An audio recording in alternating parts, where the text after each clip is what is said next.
তোরা এটা কি করছেন? আমি কতক্ষণ থেকে তোমার ঘরে খুঁজুছু রে। কি আলোচনা করছেন মুখ ছাড়া? থাম তো চিল্লাচিল্লি কই না, আমরা একটা গুরুত্বপূর্ণ আলোচনা করছি। আলোচনার মধ্যে বাদ ঢুকে যাস না। এমন কি নিয়ে আলোচনা করছেন যে মুখ শোনা হবে না? তুই চুপ থাক, আমাদের আলোচনা শেষ হলে পরে তোর সাথে কথা বলা হবে। যা পাইছি তো একটা ভাঙ্গা সাইকেল। আরে বেটা, আমরা যাবো ঘুরবা সেই নওগাঁ হাজার গাড়ি বিল পাইছিস তো বাপ দাদার একটা সাইকেল, সেই ওল্ড মডেলের সাইকেল। ওই সাইকেল নাকি ওই নওগাঁ হাজার গাড়ি বিল যাওয়া যাবে?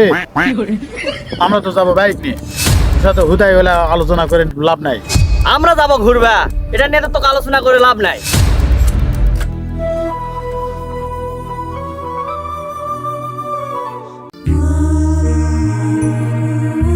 আজকে যদি আমার একটা বাইক থাকতো তাহলে এরা আমার সঙ্গে এরকম ব্যবহারটা করতে পারতো না। মানুষের টাকা পয়সা না থাকলে এমনই হয়, কি আর করা।